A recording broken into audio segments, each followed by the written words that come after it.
Hey everyone, Dockwell here, and welcome to another one of my Dota 2 hero guides. Today we're going to be taking a look at Snapfire.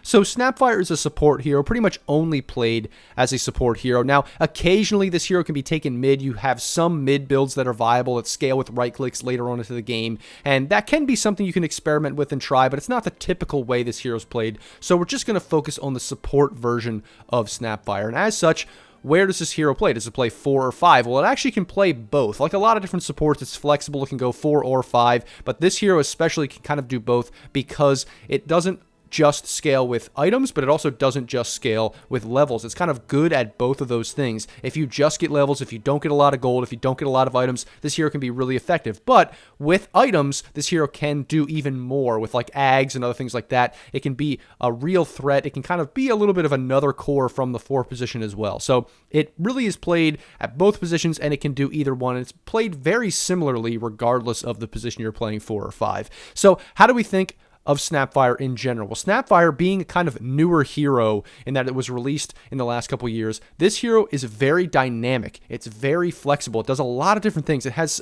a broad range of spells that kind of do a little bit of everything. So it's a little bit of a jack of all trades. It has a stun. It has a mobility spell. It has a minus armor spell. It has a wave clearing slow that is kind of a nuke that, you can get farm with. It also has a long range magic damage team fight ultimate. So it does a lot of different things that can be very, very effective in a lot of different ways. But the hard part about this hero is kind of executing everything correctly, making sure you know when to use what spells, when to use them effectively, but also positioning, because even though this is a strength hero, it's relatively tanky. It can have a good laning stage. It can sometimes dominate lanes depending on matchups. It's also one of those things that later on in the game, it's kind of a balance because a lot of your spells are pretty short range. Your normal spells are relatively close range. So you want to be in the fight because you're relatively tanky and you want to be using your spells. But at the same time, you don't always want to be, front and center initiating because you do have a pretty long range ultimate that you want to be able to get off, that you want to be able to cast like for the full channel duration because it is a channeled ultimate and dish out a lot of damage in the team fight. So it's just one of these things that you have to really balance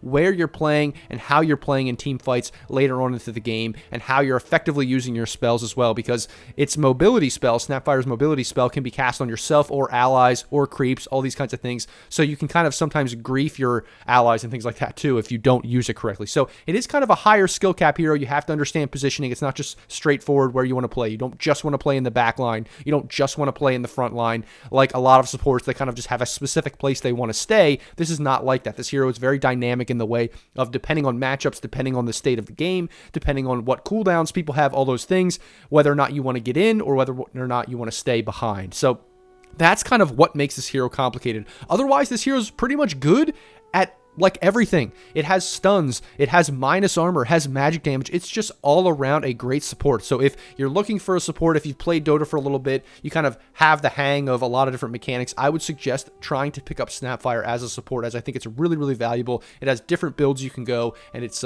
very effective in a lot of different ways for a lot of different lineups and those kinds of things. So that's how to think about Snapfire. Now let's jump into the abilities and see how they work.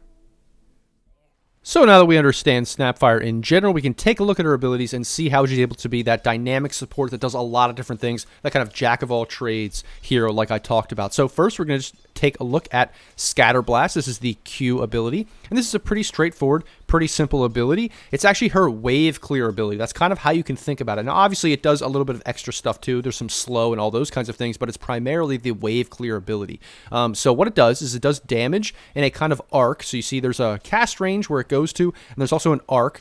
And then when you click it in that direction, it shoots out this blast that kind of expands as it goes forward, and it does damage in that arc. So put free spells on here, and then we'll shoot this dummy target you see there, and it takes a bunch of damage. We can also shoot this creep wave there, and we can see how it does a lot of damage to the creep wave, and that's the primary way that you're going to be getting farm. You're going to be clearing waves. You're going to be doing jungle camps or whatever as a support to get levels, especially if you're playing 4 position. Really briefly here, because I didn't mention it the last time, I think I just skipped over it or thought that I already mentioned it when I didn't. Basically, if you read the description of Scatter Blast here, enemies caught at the point blank range take an extra 50% damage. So that's why it's important when you have this little green thing that you hit enemies in the closer range so that they take more damage. That's also how they get knocked back with this Agnum shard. So I just wanted to mention that. I know I talked about that with the shard, but I didn't mention the extra damage. So I just wanted to throw that in there in case anyone was wondering what that little indicator meant. There's also a small slow duration as well, where there's a movement slow and attack slow that is pretty significant, but it's very, very short. So we can see here, Axe is running. I use that on him. He's slowed, but only for a short duration. It doesn't really last all that long. So if we have Axe go here again, we see Axe is slowed, but then it's only for 1 second, so he's pretty much able to run right after that. But it is significant because you do damage, you know, you can catch up, you can do all those kinds of things. Despite the slow amount for a short time, it is pretty effective. The other thing is it also has an attack slow as well. So we see there, I shot Axe with the Scatter Blast, and now his like backswing animation was extremely, extremely slow. So it's kind of a multifaceted ability, but you can primarily think about it as just doing damage and also doing wave clear in order to get farms. So that is Scatter Blast. Now I'm actually going to skip over the cookie here, and I'm going to go to Little Shredder because basically I want to talk about these two abilities in tandem, in the sense that you pretty much are going to max either one of these abilities. And I'm talking about this because I usually don't talk about builds in my videos, largely because I just suggest, you know, follow the in-game guides, whatever anybody is doing, you know, pros are doing at the time, wherever the in-game guide says, because those adjust a lot. And it's just better if you're lower MMR to just follow those, or if you're new, just follow those. But really for this hero, you kind of want to go and max either one of these. So the next one is Little Shredder. So Little Shredder, when you press this, you get like an attack buff. And then you can just attack enemies 6 times. So let's just do that again. Let's click it. We see I get 6 Little Shredder attacks, and then I can shoot them very, very quickly out at one target, or I can shoot them out at multiple targets. So we see there, I press them, I can shoot multiple different targets until my 6 attacks are out. And you see they're very quick. They're a lot quicker than my normal, you know, regular attack animation. So that's pretty much Little Shredder. But in addition to the fact that you obviously have a bunch of attacks, the main thing about this ability is that there's bonus range and there's armor reduction. But it's also fixed damage until you potentially get one of your talents. So this talent is basically the Little Shredder uses your attack damage. This is how this hero can become a core, because then you can attack like 6 times really quick, but we won't really talk about that too much in depth. It's just more that this hero gets a lot of range, and it also does a lot of armor loss, or negative armor applied to whatever you're attacking. So this is really, really good, because not only can you kill things like Tombstone, you can kill things like Egg from Phoenix and all of that kind of stuff. Anything that needs to be hit from long range, you can click this, and then you can click from relatively far away to, you know, destroy those kinds of abilities, or destroy those kinds of objects that need to be hit, or Zeus, you know, Zeus Ags, those kinds of things, Zeus Nimbus, all that kind of stuff. So that's one way that it's really good. But it also reduces armor significantly, and it doesn't just reduce armor of heroes, it also reduces armor of towers. So we can come here, I can shoot that tower, and we see the tower now has -4 armor, which is really, really good for pushing. So this hero is really effective at pushing. It also pairs really well with other minus armor heroes like TA or Phantom Assassin, anything that buys Deso, or anything that buys Assault Cuirass, anything that goes minus armor, it's really good for that. It's also really good for Roche. So mainly, the consideration that you want to think about in every single game is, do I want to pair Little Shredder with my physical damage minus armor strategy in my lineup? Or do we not really have a lot of physical damage early, so I don't really feel like maxing this early, and instead I'm going to go Scatter Blast for the extra damage, and so that I can get farm myself. And that's the main thing, because if you max this out, you're not really going to be able to clear creep waves as effectively as if you use this. So if we see here, I can attack these guys, but I'm not doing a lot of damage with my Little Shredder. Instead, if I use Scatter Blast on this whole wave, you can see how I can clear it really fast, and I can get all of the creeps in that wave. So that's why I wanted to kind of mention these two together, because you're basically going to choose every game whether you max this out or you max this out, depending on, you know, what you want to do, if you have a minus armor strat, or if you want to clear waves and get farm yourself. So that's pretty much those two abilities. Now we're going to look at Fire Snap Cookie. People just call it Cookie. It's a pretty simple ability. Basically, you just cast it on yourself or an ally, and it makes you jump forward and then stun anything in your path or where you land. So we can see here, I can double click it, and then I jump in a direction, and then I stun everything in an AoE that I land on. You can also cast it on an ally creep here, and then the creep jumps forward, does damage, and stuns everything in the AoE. The same thing is true with allies. You can also cast it on allies. Now, keep in mind, what happens is when you do cast it on allies, they jump in the direction that they are facing. So sometimes, you know, if your ally isn't really communicating, or if you're not communicating with your ally, you're not on the same page, sometimes you can fire snap cookie them in the wrong direction, whether it's, you know, backwards in the fight, or you can fire snap cookie them, you know, into the fight when they don't want to go into the fight, all that kind of stuff. So you do need to make sure that you guys are on the same page, or you're kind of using this effectively. It also has a travel time as well. So if we see here, you know, I'm shooting the cookie out. It is significant in just in the sense that it's pretty quick that it comes out, but it does, you know, have a small delay. So it's not instant. So keep that in mind. If somebody's turning or something,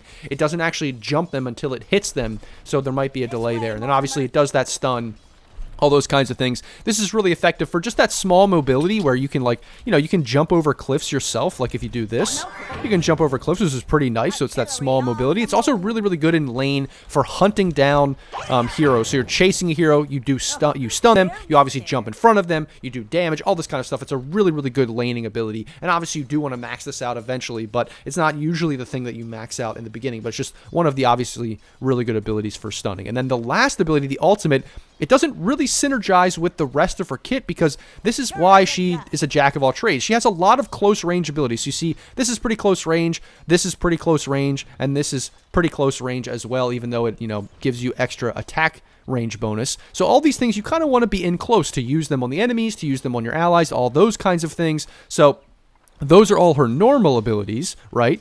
But the ultimate here, Mortimer's Kisses, is actually a very, very long range ability. So it's a channeled ability, and what you do is you press it, and then you just start shooting out a bunch of lava in a bunch of different spots wherever you decide to right click.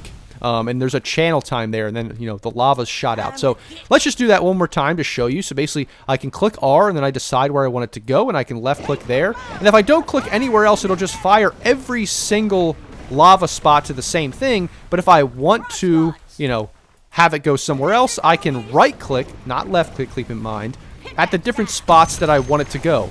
But keep in mind, so there's a small delay, so it is a little bit of a skill shot, because you're clicking where you want the next one to go, which has a little bit of a delay before it gets there. So you see, I'll click this, and then I'll right click over there. So it takes a little while before the actual thing lands there, even though I click. So what you want to be doing is, let's say we have this axe here, and he's running in this direction.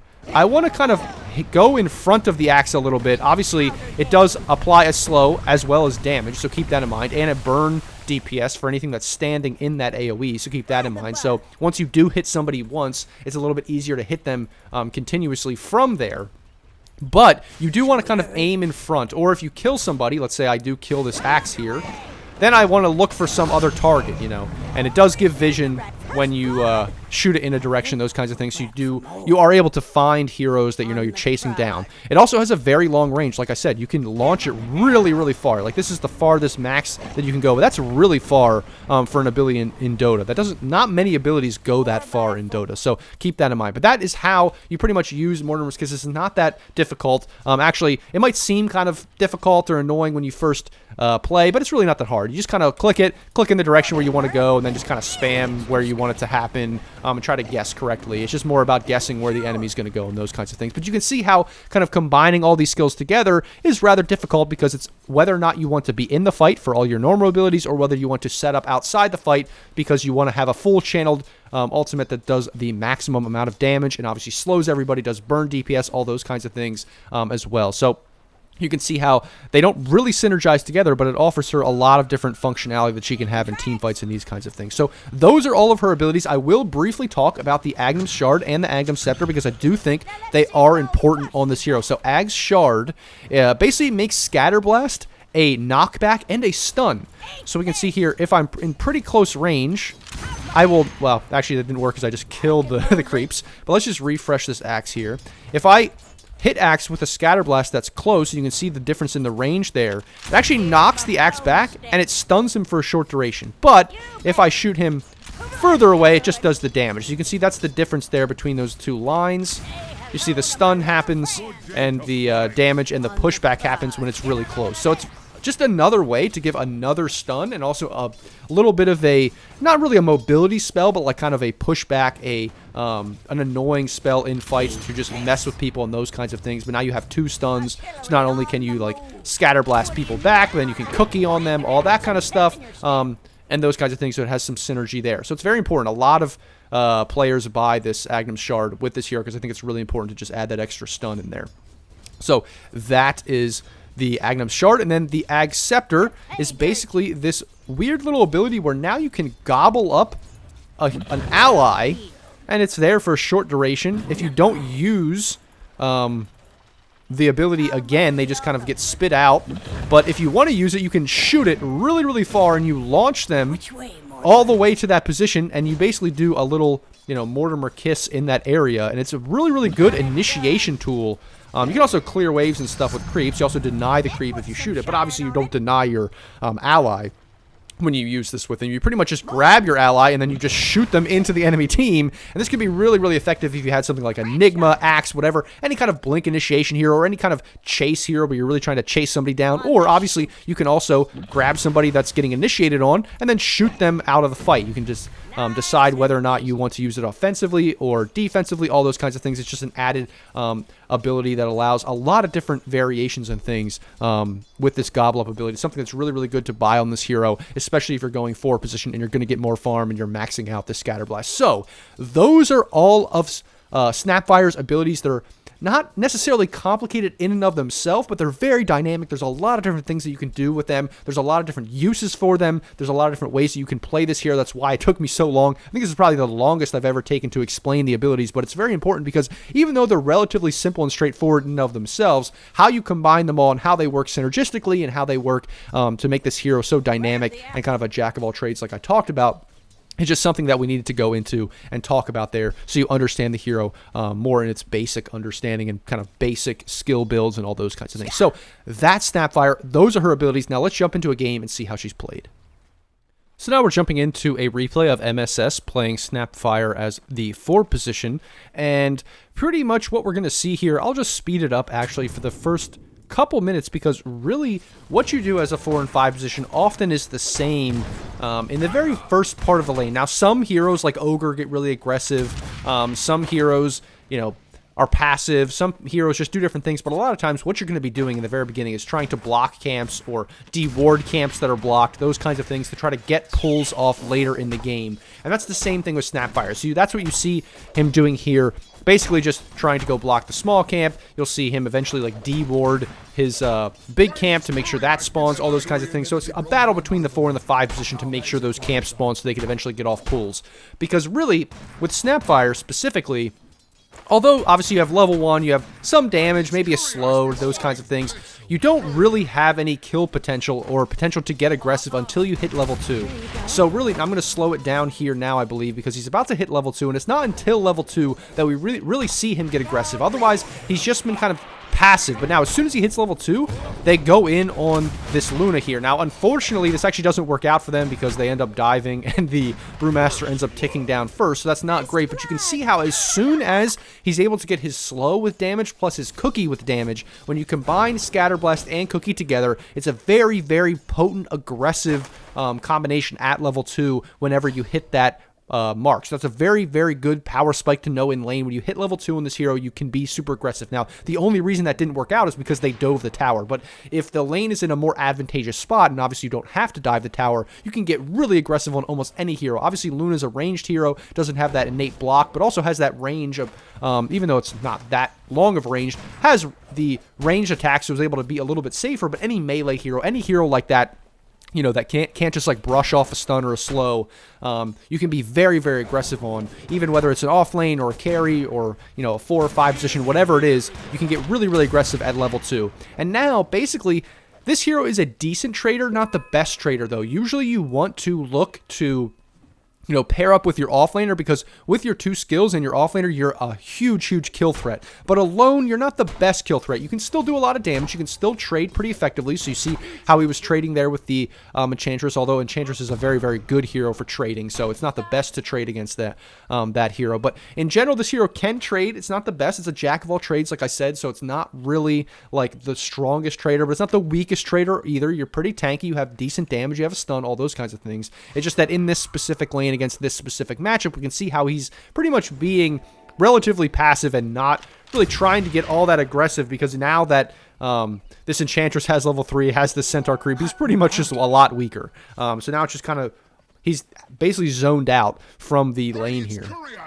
So that is pretty much how to think about Snapfire, how to understand Snapfire in the laning stage. Just once you hit that level 2 power spike, that's when you can be aggressive. Otherwise, you have to just understand the strength or the weakness of this hero in terms of trading. You can see here they're going on Luna again. This is the perfect example of how aggressive Snapfire can be with those 2 abilities. He just got level 3, but he only has levels in these 2 abilities, and this is just how strong this hero is, even at 5 minutes with only level 2 or only 2 levels in the abilities. So I think that's another great example. We see how Luna wasn't able to just retreat to the tower and they instantly killed her. So that's how you can be very aggressive on the hero. Otherwise, like I was saying, it's a matter of matchups. It's a matter of, do you know the matchup with the support? Those kinds of things. Can you be aggressive on the support? Can you trade with the support? And that's just from learning the hero, learning the game in general, playing this hero a lot to understand the matchups. And once you get used to those, sometimes you can win matchups, sometimes you can bully the 5 position, those kinds of things. Sometimes you can't, like in this game. And that's all about understanding matchups. So that's honestly Snapfire's laning stage. Pretty straightforward, pretty simple. Know when to get aggressive at the level 2 timing or beyond. Know about matchups and trading, and then do the normal support things of trying to, block camps or unblock camps, pull, all that kind of stuff.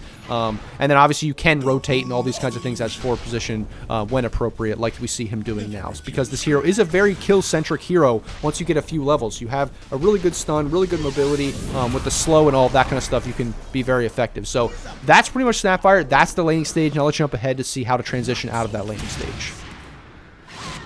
Now, the next thing that I want to show you here is basically the level 6 timing and the ability of this hero to kind of be very aggressive and push. So just like in the laning stage, when you get that level 2 timing and you can be really aggressive and kill heroes, it's the same thing here with your level 6 timing and being aggressive in kind of that early to mid-game portion where you want to push towers. Now, we see that he's not leveling Lil Shredder here because they don't really have a great physical damage lineup. There's no real synergy there, so he's opting to go for the Scatter Blast to clear waves. But you can see how effective they can be at pushing with any kind of aggressive hero like Ember. And then you see Queen of Pain has to blink away, but he's still able to secure the kill with his ultimate because of the long range. This ultimate does so much magic damage early on in the game, so if there's no easy stun or there's no easy jump or easy silence to get onto her, to stop her from channeling this ability, it can be super, super threatening in early game teamfights. You can do a ton of damage, so it's something that you do want to capitalize on. You do want to look to get kills with this and potentially push towers. This is able to clear waves to help you push. This is also able to reduce the armor of buildings to help you push. So either one that you're maxing, you can also push pretty well, whether it's just you're farming or you're doing the right-click damage and synergizing with your team. But just keep that in mind. It is something with this hero that you do want to look to get aggressive once you hit that level 6 timing. This hero can be very, very aggressive. It's also relatively tanky. People kind of sometimes underestimate how tanky this hero can actually be because it's a strength hero as a support, so keep that in mind. But that's pretty much just how you want to transition with Snapfire, and then from there on, you either look to push out a lane with Scatter Blast if, there's lanes that are free that can be pushed, or you look to group up with your team, look to group up with your aggressive heroes, especially when you have ultimate up, to secure kills and just roam around the map. This is exactly how you want to play this hero in that early portion, in that mid-game portion. So I actually only jumped ahead like 60 seconds, if that, here, because I wanted to show you a couple things. The first one is what he does here with Cookie. So he gets aggressive, and he also uses the Cookie on a creep. We'll see that here really quickly on that range creep, because the range creep is chasing down the line. Now, it doesn't end up connecting, but that is something that you can do whenever somebody's pulling a wave back, whenever somebody is, taking a wave and trying to, defend a tower, like a support is their line, trying to pull the creeps back. You can Cookie a creep on top of them, and then you can secure a kill. The other thing I'll just rewind 10 seconds. I did want to mention this. This is the other thing that I wanted to show you, is that with Snapfire, obviously sometimes if you're the only stun, you need to go in front, you need to stun, you need to initiate. But if you have any other stun, like Witch Doctor, even though Witch Doctor stun isn't the best, just anything to set up your ultimate, it's almost a surefire kill, especially early in the game. Like we already saw. We already saw one kill on the Queen of Pain because of the insane range of this ability, and now we just saw an easy kill on the Lion because the great range, even though that wasn't that far of a range, just the Lion was not able to get the stun off to cancel the channeled ability because it was just too far away for him to do that. And so all you need is another hero to kind of set up to stun for you, and then you can sit in the back. If there's no other hero to do that, that's how you have to adjust game to game to say, okay, there's no other stuns on my lineup. There's no other way to, like, you know, get on top of people, to slow people, to stun people. That's when you need to kind of be in front, even though you do want to cast this ability. Maybe you'll use this ability then later on to chase people down, but initially you want to sit in the front, slow people, stun people, all of that kind of stuff, and then use this as kind of a cleanup ability. But in the early game, you can also use this as a pick-off ability like I showed, or you can let somebody else stun, you can let somebody else, you know, go in front, and then you can use that from the backlines to secure kills and stuff early on in the fight. So that's pretty much how you use those abilities in concert, and that's how to judge whether or not you want to be in front or you want to be behind, and how to use your ultimate in concert with your other abilities. Now again, I only fast-forwarded like a couple minutes here. They took a decent fight bottom after the Ember was dead that you may have seen, but I just wanted to show you this brief sequence. So you can see here, there's a pretty big wave mid, and he goes and clears it, and he pretty much clears it in like 2 seconds there with that scatter blast maxed out. And then, right after this, as we kind of go forward here, Lion is defending or trying to clear this wave, and then he uses his cookie on the creep wave, just like I talked about before. We can see he's constantly doing this to put pressure on the enemy. If they're, you know, trying to defend, you can really catch them out of position with this. You saw the Lion had to defensively blink backwards in order to stop himself basically from getting killed with that cookie. So I know I already showed you that before, but it's very, very important to understand how to use this hero's abilities and not just sit around waiting for an ultimate to kill people. You want to be able to clear waves, you want to be able to use Fire Snap Cookie to kind of be offensive, get people caught out of position, all those kinds of things in the middle of the game. So that's a short clip there to show you basically how to use this hero's abilities effectively in the mid game. So I skipped ahead a little bit here, and this is actually the last clip I'm going to show you. It's basically how to team fight, how to think about the hero in team fights later on in the game. This is actually a really, really good and interesting game. I would suggest watching it. There's a lot of back and forth. It's really, really cool. But I think this is just the best fight here that we can see for Snapfire and how he uses all of his abilities. So we see that the Lion initiates and he immediately blinks in, stuns the Lion to break the Lion combo. He uses all of his abilities close range in the fight, and then he kind of retreats, and then he doesn't use his ultimate until later when a lot of the stuns and a lot of the silences and all of the things that, you know, the enemy has to cancel his ultimate are already used. Now, obviously, the Night Stalker then immediately goes on him and turns on him and kind of chases him down because the Night Stalker's fast, has an AoE silence, has a, you know, a stun and all these kinds of things to try to stop this ultimate, because he knows if this ultimate gets off, it's still the point of the game before 30 minutes that if this ultimate hits everybody, they're probably going to lose the fight since Lion and everyone's already dead. The other thing that's great about this is that not only does he force then the Night Stalker to commit on him, which makes the Night Stalker die, but he has low HP and he's not scared to jump in and use all of his abilities to basically secure kills on the rest of the team. Obviously, they don't get the Queen of Pain, unfortunately for them, in this fight, but they will eventually get this extremely annoying, extremely hard to kill hero here in the Enchantress down. They will eventually get her. But basically, if it wasn't for Snapfire going in there and sacrificing his body to try to secure some more kills, I don't know that the team fight would have went exactly this way. So it's something for, you know, lower MMR players to know that, yeah, of course, don't feed. You don't want to just run in and, you know, chain feed or anything like that. But when there's a team fight and everybody's there and everybody's contributing, just because you're low HP, if you have spells to give as a support that are stuns and things that really can turn the fight, it's okay to sacrifice your body to get those stuns off. We can see the perfect example of that in this team fight if we just watch it over again. We can watch it one more time. I think it's just the perfect example. There's so many different things that he does in here. He basically just initially, once the fight breaks out with Lion, he uses all of his major, or all of his, you know, normal, minor abilities. He jumps in, he tries to use his cookie, he uses his scatter blast, uses cookie to save the Brewmaster, so the Brewmaster can get the ult off. Then he forces his ult out to kill the Lion and some other heroes, and then he forces the Night Stalker to come back and try to kill him. So they end up getting 2 for 1. Then he goes on the on the Luna when he's like 1/4 HP, and I don't know that they win the fight or they get the Luna if it wasn't for him going in there. He even almost secures a kill on the Queen of Pain. Unfortunately, they don't get it. But if he didn't go back in there to try to be aggressive on the Luna with his stuns, I don't think they get that kill, and they end up probably losing 5 and maybe only killing 1 or 2. So we could just see that's a perfect example of how to play this hero later portions of the game, how to think about this hero in team fights, and just how to think, you know, when do I need to use all my regular abilities, when do I need to focus on using my ultimate, all that kind of stuff. It's very, even though it doesn't seem that high skill, it is high skill in trying to understand how to be most effective and not be scared to sacrifice your body to get a lot of your abilities off, because this hero is really potent, has a lot of potential. It's not very one-dimensional. It does a lot of different things. So you want to be using your abilities off cooldown constantly in team fights to be super, super effective, because you will sometimes win team fights by yourself if you're getting off multiple rounds of your spells in a team fight. So that's pretty much how to play Snapfire. That's the gist of the hero. That's the overall understanding of the hero. It can be a very, very fun all-around hero to play. I would suggest learning it if you're a support. It can be super fun to play, but it is somewhat complicated in the sense that you do need to learn matchups. You do need to learn how to position yourself and when to use your abilities versus your ultimate, all of that kind of stuff. But it is a very fun hero to play. So that's my Snapfire guide. I hope that is helpful for all of you. I hope you enjoyed that. As always, guys, like, subscribe, comment, all of those kinds of things. If you want to support me, join the Patreon. Just donate $5 a month or go there to get coaching. That's where I also do my coaching. Join the Discord if you haven't already. You can request replay reviews there or in the comments. I do replay reviews every Friday on Twitch. And as always, guys, thanks for watching, and I'll see you in the next video.